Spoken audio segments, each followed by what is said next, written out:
Good morning everybody guys. हम study कर रहे हैं अपनी सीरीज को जिसका नाम हमने रखा है English versus competition. English versus competition means वह इंग्लिश लैंग्वेज का ज्ञान जो हमारे पास होता है, क्या हम उसे अपने कंपटीशन में इस्तेमाल कर पाते हैं, नहीं कर पाते हैं। वहाँ ऐसी कौन सी कमियाँ रह गई हैं जिसकी वजह से हम अपनी लाइफ में से इस्तेमाल नहीं कर पा रहे हैं और यूटिलाइज नहीं कर पा रहे हैं। It is our part second. Part first में हमने अपनी एक इंट्रोडक्टरी वीडियो बनाई थी जिसमें पार्ट ऑफ स्पीच के विषय में कुछ बातें हम लोगों ने की थी कि इसके बिना हम अपनी लैंग्वेज को स्टडी नहीं कर सकते हैं, इसका इंपॉर्टेंस कितना होता है। आज हम वहाँ से आगे चलते हैं और देखते हैं पार्ट ऑफ स्पीच को क्लैरिफाई कैसे करते हैं और बात करते हैं स्पीच की। तो स्पीच की हम बात करें तो स्पीच को हम भाषण कि आज हमारे पीएम मोदी जी की स्पीच थी, संबोधन था, भाषण था, इसको हम बोली भी बोलते हैं। स्पीच को हम बोली भी कह सकते हैं। ये हमारी एक बोली भी है, ये हमारी वाणी भी है, इसे वाणी भी कहा जा सकता है और ये हमारा कथन यानी कि वचन भी कहा जा सकता है। तो जो भाषण, जो बोली, जो वाणी, जो वचन हमारे द्वारा कहा जाता है उसके पार्ट्स मीन्स भेद, उसके भेद कितने होते हैं। और यदि भेद की बात करें कि हमें यदि पार्ट ऑफ स्पीच के भेद पता चल जाए, सीक्रेट पता चल जाए, तो क्या आप इस सीक्रेट को इस्तेमाल करके अपनी एनरिचमेंट ऑफ नॉलेज यानी कि अपनी इंग्लिश लैंग्वेज को एनरिच नहीं कर सकते? एक्नॉलेज योरसेल्फ, अपने ज्ञान को नहीं बढ़ा सकते हैं क्या? बिल्कुल बढ़ा सकते हैं। तो आज हम उन्हीं भेदों के बारे में जानने की कोशिश करेंगे, उन्हीं सीक्रेट्स को जानने की कोशिश करेंगे जो पार्ट ऑफ स्पीच से संबंधित होते हैं और हमारी लैंग्वेज को इम्प्रूव करने के लिए काफ़ी अच्छा योगदान करते हैं। चलिए मैं एक छोटा सा सेंटेंस लेता हूँ जिसे समझाने की कोशिश करते हैं आपके लिए। आप देखें, इसको हम यहाँ समझेंगे। Raju gave me a sweet mango। ध्यान से समझेंगे। And I went to school. I went to school happily. मैं खुशी खुशी स्कूल चला गया। देख पा रहे हैं? अब यदि हम इसको पार्ट ऑफ स्पीच के आधार पर देखें भेद, यानी कि स्पीच हमारी, ये जो कथन लिखा गया है ये हमारा एक स्टेटमेंट भी है, ये हमारा एक भाषण भी है, कथन भी है, वचन भी है। इसके भेदों की बात कर रहे हैं तो राजू को हम लोग इसके आधार पर क्या कहेंगे? नाउन। It is noun. इसकी हम बात करें तो ये क्या है? Gave. It is gave verb. हम लोग यहां पहुंचते हैं मी के पास तो क्या है ये? प्रोनाउन। क्या है बेटा? ये प्रोनाउन। ए की बात करें तो ये क्या है यहां पर? आर्टिकल। क्या है? आर्टिकल। और स्वीट की बात करें तो ये एडजेक्टिव के काम कर रहा है। एडजेक्टिव, मधुर, मीठा। मैंगो की बात करते हैं तो ये भी नाउन है। एंड का यूज यहां पर किस रूप में किया गया? कंजक्शन। और यहां आई की बात करें तो फिर से उसी पोजीशन पर है, प्रोनाउन। वेंट, इसको हम वर्ब के रूप में जानेंगे। टू, ये प्रीपोजिशन होगा बेटा, प्रीपोजिशन। इसी प्रकार से स्कूल को नाउन कहेंगे और ये जो हमारा हैप्पीली है ये हमारे एडवर्ब का काम कर रहा है। किसका काम कर रहा है? एडवर्ब का। तो ऐसा नहीं लगता कि यहाँ एक ही सेंटेंस में हमें पार्ट ऑफ स्पीच के दर्शन हो गए हैं? पार्ट ऑफ स्पीच के दर्शन हो गए हैं हमको। तो पार्ट ऑफ स्पीच के ये जो हमको दर्शन हुए हैं इनको हम आगे और क्लैरिफाई करते हैं बेटा और जानने की कोशिश करते हैं कि ये हमारे पार्ट ऑफ स्पीच के भेद हैं। मैं यहाँ पर आपके लिए एक छोटी सी किंवदंती बताता हूँ। मैं एक ऐसा छोटा सा प्रोवर्ब आपको बताता हूँ। मैं आपको यहाँ पर एक प्रोवर्ब बताऊँ। प्रोवर्ब बोलें तो एक किंवदंती, एक पुरा कथा, जो आपको इसे समझने में काफ़ी हेल्प कर सकती है। बेटा, जिस समय सृष्टि का निर्माण हुआ तो आपको बखूबी पता है कि हमारे जो कंसल्टेंट हैं, हमारे ब्रह्मा जी, ऐसा बताया जाता है कि उन्होंने सृष्टि का निर्माण किया। जिस समय उन्होंने सृष्टि का निर्माण किया तो उस समय उन्होंने इस सृष्टि में क्या क्या नहीं बनाया। गैलेक्सी बनाई, चांद बनाया, तारे बनाए, सूरज बनाए, ग्रह बनाए, बहुत सारे प्लैनेट्स बनाए, झरने बनाए, नदियां बनाई और वनस्पति में इतनी सुंदरता भर दी कि कोई भी व्यक्ति उनको देख के बिना रोमांचक ना हो, उनको देखकर रोमांचक ना हो, ऐसा हो ही नहीं सकता। लेकिन ये सब कुछ करने के बावजूद भी ब्रह्मा जी बड़े दुखी, परेशान और उदास घुमा करते थे। ये बात जब माँ सरस्वती को पता चलती है तो वो उनके पास जाती हैं और जानने की कोशिश करती हैं कि हे प्राणनाथ, ऐसी कौन सी समस्या है जिसकी वजह से आप उदास परेशान घूम रहे हो। मैं काफ़ी दिन से इस बात को नोटिस कर रही हूँ, मैं काफ़ी दिन से इस बात को देख रही हूँ। जब उनके बहुत विवश किया जानने के बाद ब्रह्मा जी उन्हें बताते हैं कि मेरी जो परेशानी का कारण है वो ये है कि जो कुछ भी मैंने सृष्टि में निर्माण किया है, बताओ किसके लिए किया है, किसके लिए किया है? इन्हीं बच्चों के लिए, इसी मानव जाति के लिए। लेकिन यह मानव जाति उस पूरी की पूरी प्रकृति के प्रति रेस्पॉन्ड नहीं करती है, कोई प्रतिक्रिया नहीं देती है, बस यूं ही अनमने मन से निकल जाती है, नॉट इंटरेस्टेड वे में वो वहाँ से निकल जाती है और उसका इन सारी चीज़ों को बनाने का कोई उद्देश्य सामने नहीं दिखाई देता। ये तो होना ही था, माँ सरस्वती ने कहा। ब्रह्मा जी ने पूछा क्यों? क्योंकि जिस समय आप सृष्टि का निर्माण कर रहे थे उस समय आपने मुझे मेरे हिस्से का काम नहीं करने दिया। काश आपने मुझे मेरे हिस्से का काम करने दिया होता तो आज आपकी उदासी का कारण ये सब ना होता। वो कैसे? ब्रह्मा जी ने पूछा। माँ सरस्वती ने कहा ये जो कार्य शेष रह गया है अब आप वह कार्य मुझ पर छोड़ दीजिएगा। बस माँ सरस्वती ने अपनी वीणा उठाई और अपनी सुर संगीत के साथ, सुर लहरी के साथ सेंसेशन की भावना ह्यूमन बीइंग में ट्रांसप्लांट कर दी। सेंसेशन, भावात्मक शैली, फीलिंग्स उसके अंदर डाल दी और बस वही मानव जाति उसी प्रकृति का भरपूर आनंद लेने लगी। जिधर जाति रोमांचक होती और गॉड को हमेशा थैंक्स बोलती। अब बात करते हैं कि उस सुर संगीत ने पूरे संसार को जीने की कला सिखा दी। माँ सरस्वती यदि अपनी कंसल्टेशन वीणा के साथ ये सुर लहरी, ये सेंसेशन मानव जाति को नहीं देती तो क्या ऐसा संभव था कि यह संसार खुशियों से, हर्षोल्लास से भर जाता? ये केवल ह्यूमन बींग्स के लिए उन्होंने जो है प्रदान किया। म्यूजिक सभी को एक्साइटेड करता है, लेकिन क्या जब डीजे बजता है तो आपने किसी बफेलो को डांस करते देखा है क्या? देखा है कभी? नहीं। It is for human beings. ये मानव जाति के लिए उन्होंने एक सेंसेशन जो सरगम के आधार पर मानव जाति को दे दी, उसके आधार पर आज भी हम उस संगीत के सहारे अपने जीवन को सुख में बनाने की कोशिश करते हैं। तो बेटा ठीक उसी प्रकार हम बात करते हैं कि जो संगीत बना पूरे संसार में, उसके पीछे का सीक्रेट क्या है, उसके पीछे का भेद क्या है, उसको भी जानने की कोशिश करते हैं। दुनिया में जितने भी म्यूजिकल इंस्ट्रूमेंट हैं, क्या है बेटा, जितने भी म्यूजिकल इंस्ट्रूमेंट्स हैं, जितने भी वाद्य यंत्र हैं, उन सब में एक ही चीज़ अप्लाई की जाती है। चाहे हम तबला बजाते हैं, चाहे हम ढोलक बजाते हैं, चाहे हारमोनियम बजाते हैं या चेंगो बजाते हैं या फिर पियानो बजाते हैं, वो जो भी कुछ हम बजाना चाहते हैं उसमें सिर्फ एक ही सुर लगता है। वो क्या होता है? सा रे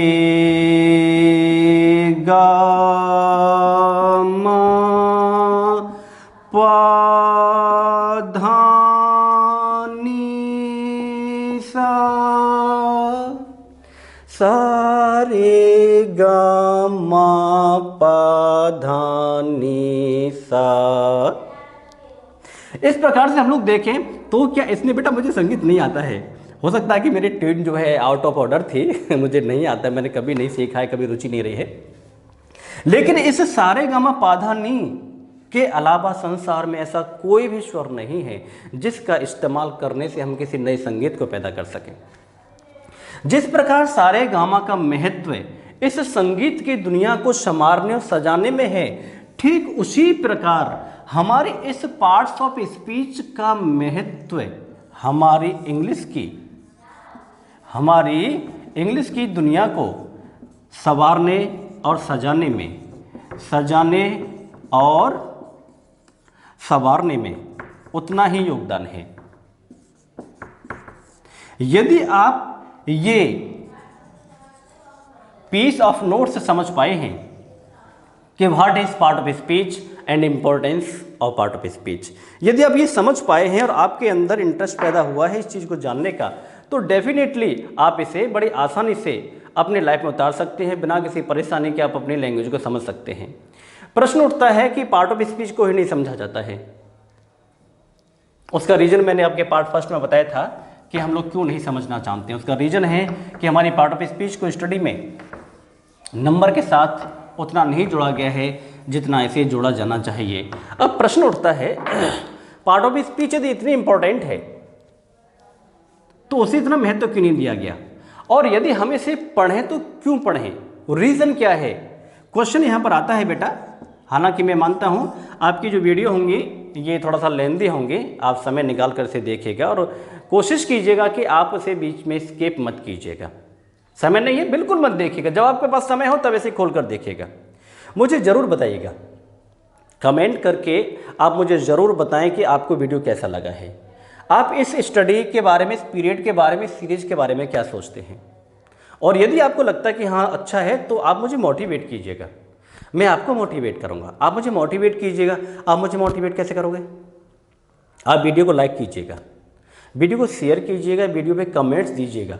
सही लगती है सही कमेंट दीजिएगा, आपको गलत लगता है तो उसमें कमियां बताइएगा, लेकिन कमेंट करिएगा।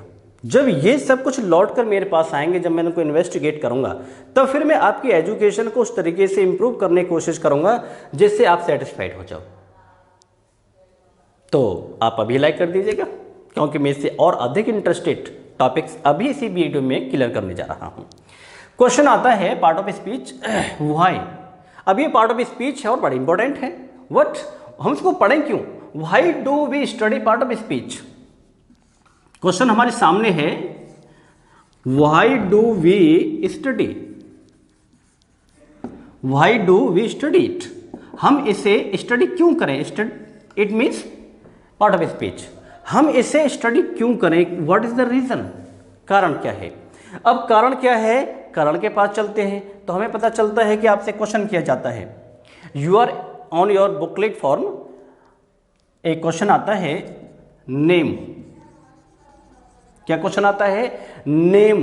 नेम मीन्स नाम लिखिएगा। The part of speech, name the parts of speech.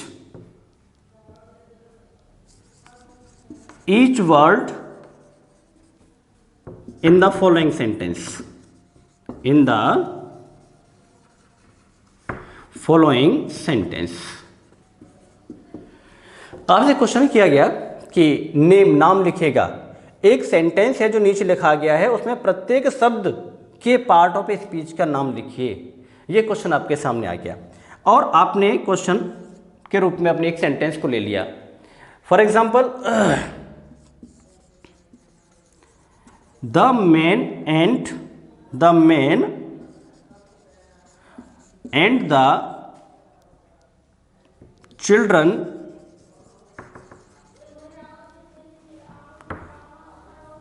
are reading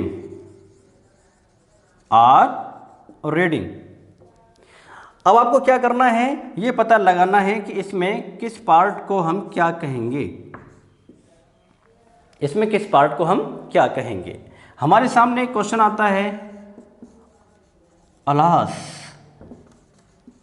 my mother is ill, मेरी माँ बीमार है। आपको क्या करना है, इसको पार्ट्स नेम करना है। अब इसके पार्ट्स नेम को हम कैसे लिखेंगे? नहीं लिख सकते। क्यों नहीं लिख सकते हैं? क्योंकि हमें पार्ट ऑफ स्पीच के बारे में नहीं पता। हमें पार्ट ऑफ स्पीच के बारे में नहीं पता है।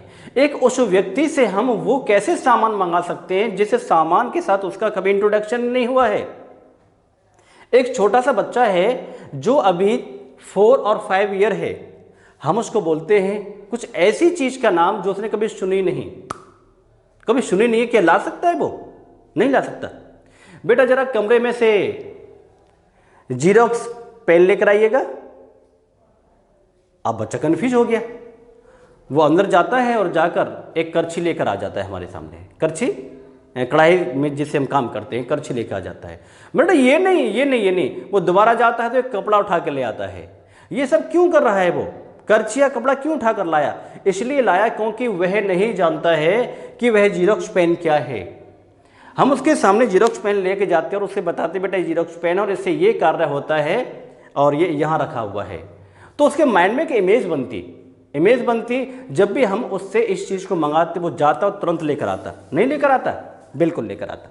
तो यहाँ पर जब तक पार्ट ऑफ स्पीच आप नहीं समझ पाएंगे, प्रत्येक वर्ड के साथ इंट्रोडक्शन नहीं समझ पाएंगे, आप उसके साथ रूबरू नहीं होंगे तो आप नहीं पहचान सकते। अब मैं इसमें से आपको कहता हूं कि आप इसमें से आर्टिकल बताइए कहाँ है, तो आप कंफ्यूज हैं, नहीं बता पाएंगे। क्यों? क्योंकि आपको आर्टिकल के बारे में जानकारी नहीं है। तो इस प्रकार से अब इसके सभी पार्ट्स को ढूंढ के निकालना तभी संभव है जब आप इसको जानते हो, अन्यथा नहीं। हल्की सी सैंड है, बालू है, रेती है, और उस बालू रेती में पीतल के और सोने के कण हैं। अब आपको कहा जाए कि बेटा इसमें से जो है गोल्ड, पार्टिकल ऑफ गोल्ड उठा कर लाइएगा, तब आप क्या करेंगे? वहाँ पीतल भी है और वहाँ पर सोना भी है, कैसे पता करेंगे? कैसे पता करेंगे? नहीं कर सकते ना, शायद मैं भी नहीं कर सकता। क्यों? क्योंकि मुझे the qualities and features of पीतल, ब्रास का जो है मुझे नहीं पता कि उसके क्या क्या फीचर्स होते हैं। गोल्ड के बारे में नहीं पता कि उसका जो है मटेरियल सिस्टम के आधार पर क्या क्या फीचर्स होते हैं। तो मैं डिफ्रेंशिएट नहीं कर सकता। मैं वहाँ जाऊँगा जरूर, या तो मैं पूरे के पूरे पार्टिकल्स को एक साथ ले आऊँगा, या फिर उनमें से किसी रॉन्ग पार्टिकल को आपके सामने लाकर खड़ा कर दूंगा कि ये रहा जो आपने मंगाया है। ये सब कुछ होता है इसी वजह से क्योंकि हमें पार्ट ऑफ स्पीच के जो भेद हैं उनकी डिटेल स्टडी नहीं होती, और इसके बिना हम कभी भी लैंग्वेज को नहीं सीख सकते। तो ये बेटा क्वेश्चन हमारे सामने था कि हम इसे क्यों पढ़ें, व्हाई। अब हमको पता चल गया पार्ट ऑफ स्पीच क्या है और हम इसे क्यों पढ़ें। क्यों पढ़ें का मतलब ये आपको ये पता चल गया कि अब तो ये मन से पढ़नी ही है, ये पता चल गया है। यदि आपको ये पता चल गया है कि पढ़नी ही है तो हम चलते हैं अपने सेक्शन के पास और बात करते हैं किसी के जो सेक्शंस हैं बेटा, कि ये पार्ट ऑफ स्पीच जो होती है वो कितने भागों में डिवाइड की जाती है। ये पार्ट ऑफ स्पीच जो डिवाइड की जाती है वो आपको बखूबी पता है, मुझे उसे बताने की आवश्यकता नहीं है, लेकिन फिर भी मैं एक बार उनको रिपीट करता हूँ, चलता हूँ। नंबर 1 इज नाउन, जिसे हिंदी में संज्ञा कहा जाता है। हम लोग सेकंड पोर्शन की बात करें तो वो होगा हमारा प्रोनाउन, जिसे सर्वनाम कहा जाता है। हम बात करते हैं इसके नेक्स्ट एडजेक्टिव। एडजेक्टिव विशेषण। और हम आगे चलते हैं तो इसी का पार्ट होता है आर्टिकल। ये बेटा ये दोनों एक ही यूनिट हैं। पहले आर्टिकल नहीं हुआ करता था, बाद में सुविधा के आधार पर एडजेक्टिव के कुछ जो पार्ट्स हैं, जो ए, एन और द हैं, इनको अलग कर दिया गया था और रूल्स अलग तरीके से निर्धारित होना शुरू हो गए थे। 5 पोर्शन पर पहुंचे तो हमें मिलता है वर्ब।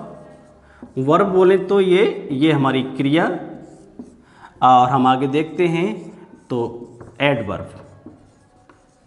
ये क्या क्या हैं? ये हम लोग क्रिया विशेषण। हम पहुंचते हैं, हमें मिलता है प्रीपोजिशन। अब आप कहेंगे कि सर ये क्या कुछ ज़रूरी नहीं है जो आप समझा रहे हैं? संबंधवाचक, ये तो हमको सबको पता है, मुझे पता है। यही तो प्रॉब्लम है कि आपको पता है, मुझे पता है कि ये प्रॉब्लम है कि तुमको ये पता है। काश ये ना पता होता तो एक कन्फ्यूजन नहीं रहता माइंड में। पता है तो इसको क्लैरिफाई करना शुरू कीजिएगा और सीक्वेंस में चलना शुरू कीजिएगा। प्रीपोजिशन संबंधवाचक,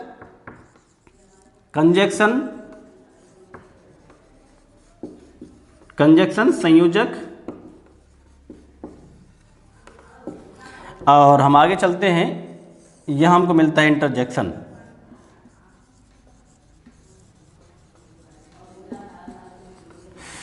यहाँ ये इंटरजेक्शन आप जानते हैं संबोधन, जो संबोधन सूचक शब्द होते हैं और बेटा कितनी गर्मी है। ये वही होते हैं बेटा, इंटरजेक्शन वही होते हैं। तो इस तरीके से पार्ट्स ऑफ स्पीच हमारे सामने ये 9 पार्ट्स में डिवाइड होती है। और हम लोग जो है इसको स्टडी करने से पहले चलते हैं अपने इसके फर्स्ट पार्ट पर। सबको तो हम एक साथ स्टडी नहीं कर पाएंगे, लेकिन इसके फर्स्ट पोर्शन को, संज्ञा को हम आज स्टडी करेंगे। Very simple. इसकी जो डेफिनेशन की बात करें तो इसकी डेफिनेशन जग जाहिर है और अप्रोक्सीमेटली फर्स्ट क्लास से बच्चों को इंट्रोड्यूस करा दी जाती है कि ये क्या है, इसको हम किस तरीके से कन्वर्ट करते हैं, ये क्या है और हम इसको किस तरीके से कन्वर्ट करते हैं। तो ये जो सारी की सारी बातें हैं ये सब हम स्टडी करेंगे अपनी बेटा नेक्स्ट वीडियो में, और जानेंगे कि नाउन को स्पेशली किस प्रकार से क्लैरिफाई किया जाए।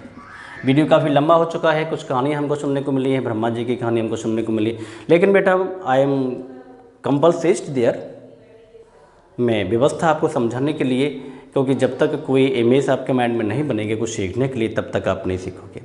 सीखने का कोई बहाना चाहिए। हमें कहानियाँ क्यों याद हो जाती हैं, हम फिल्में क्यों नहीं भूलते हैं, अपने किसी मित्र के साथ बिताए हुए समय को क्यों हम मरते दम तक नहीं भूल पाते, क्यों? क्योंकि वह सब कुछ हमारे माइंड में एक इमेज बनाए हुए होता है। यही कारण है, जब तक हमारे माइंड में हमारे ज्ञान के साथ कोई इमेज नहीं चलेगी वो ज्ञान हमारे मस्तिष्क में बहुत लंबे समय तक नहीं रुक सकता।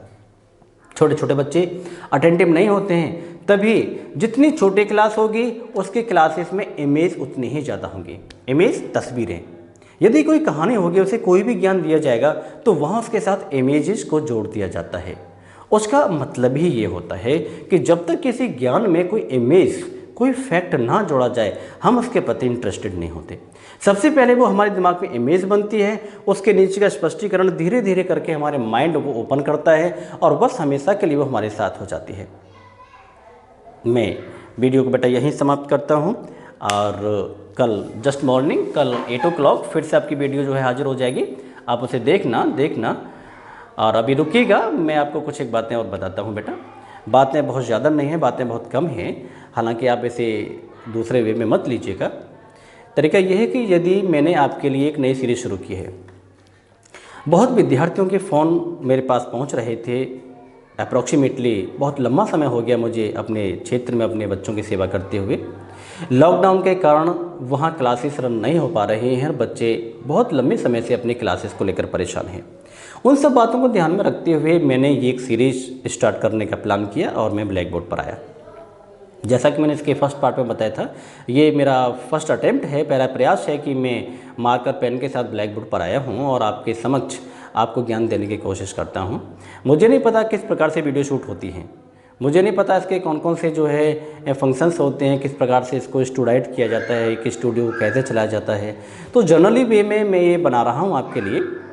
स्टार्टिंग वीडियोस हैं, कैमरे के सामने मैं हूँ आपके सामने, तो ये इसमें आपको कहाँ कहाँ कमी लग रही है मुझे ज़रूर बताइएगा, मुझे भी मोटिवेशन मिलेगा।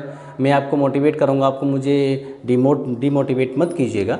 मोटिवेशन के लिए सिर्फ इतना करना पड़ेगा कि आप इस वीडियो को सबसे पहले कमेंट ज़रूर कीजिएगा और मुझे बताइएगा जिस प्रकार मैं तुम्हारा मार्गदर्शन कर रहा हूं उस एजुकेशन को लेकर, तो इस फील्ड में जो मैं आपकी वीडियो स्क्रैच कर रहा हूं, जो वक्तव्य में कर रहा हूं, मुझे नहीं पता मैं क्या समझा पा रहा हूं, मैं क्या तुम्हें पढ़ा रहा हूं, मैं कैसे पढ़ा रहा हूं, कैसे पढ़ाया जाना चाहिए, ऑनलाइन कैसे पढ़ाएं कैमरे के सामने बैठकर।